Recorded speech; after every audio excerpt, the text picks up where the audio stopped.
have the liberties of introducing themselves down the line, starting with... Okay. You guys, Mike, why don't you start? I'm going to see how you do it. He's new. Okay, hi. My name is Mike Pollock. From the Turtles, you might remember me as the Garbage Man and Jack Kirby.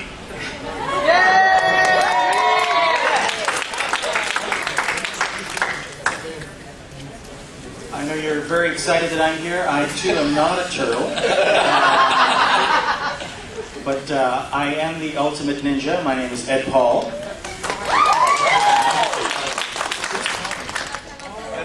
That's it, and I'm very happy to be here. Hello, I'll be videotaping you today, is that okay? Yeah! That's my official release form. Y'all get in up on the internets. My name is Michael Sinter-Nicholas, and I play the voice of Leonardo. Ian Taylor. Hi, I'm Wayne Grayson. I do the voice of Michelangelo.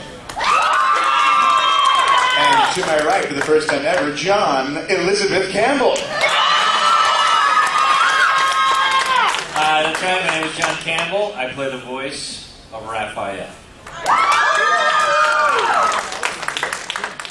So if you have a question for them you'd like to ask, please stand up.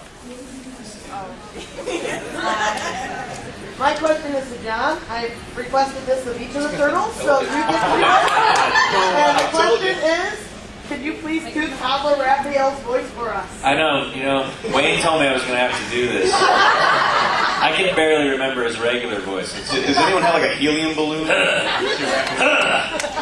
Let's kick some ninja butt, Mikey! Come on, let's do it! Let's kick some ninja butt, Mikey, come on! Come on, let's go get the shred, I want to do it! Let's do it, do it! That was all ad-libbed, wasn't Wow, it? you totally called that. I knew it. In fact, I wish I could bet money on it. I don't think I've done that for about 2.5 years. That's it. No offense, but I like the old series a lot better. There's the door. Reminiscent from my youth, nostalgic. So can I actually, since you guys don't say this in the new series, can I get all three of you to say cowabunga dudes at the same time? I did it yesterday, and that's it for the all of us? All of you at the same time. At the same time. So we don't need these as individuals?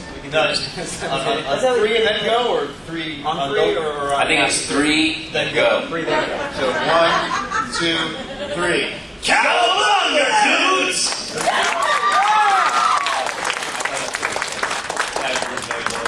I can say dudes. In comparison to the other work you guys have done, approaching this as a series that has already had voice actors and has already, it's a property that's already been done. Do you approach it differently? Do you do the work with that in mind?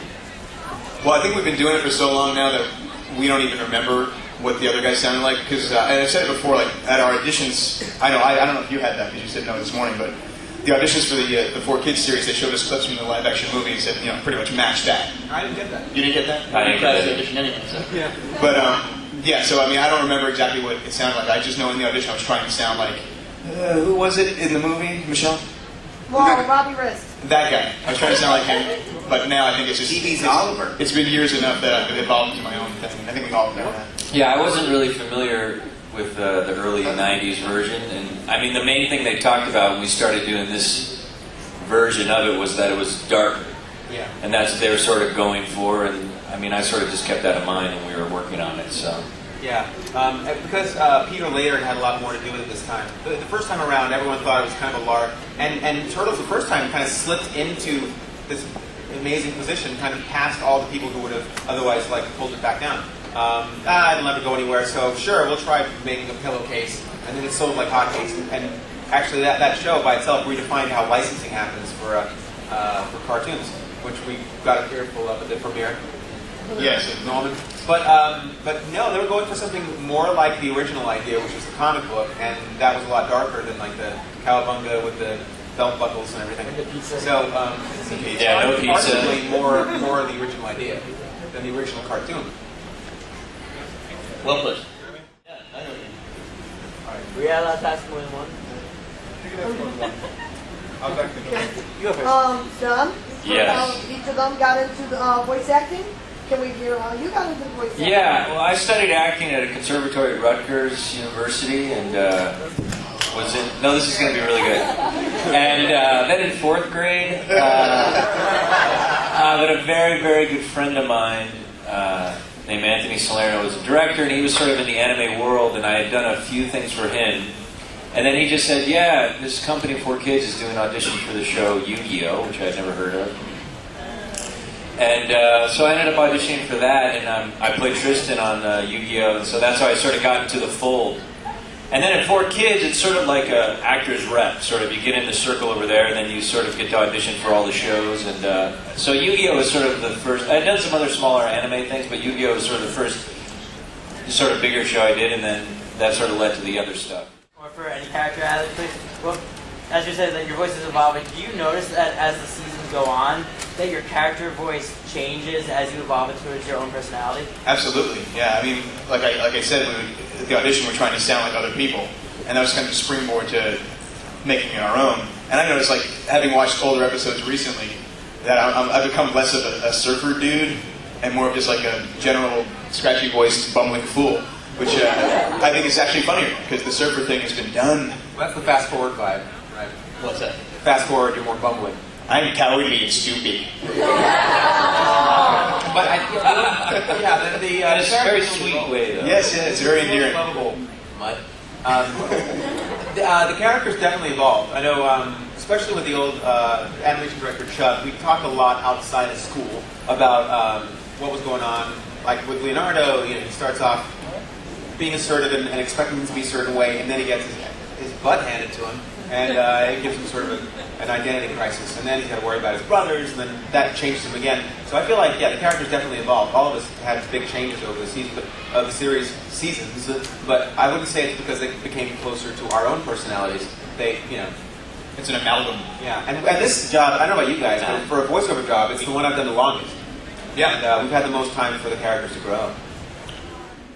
For Mr. Pollock and Mr. Paul. Why are we here?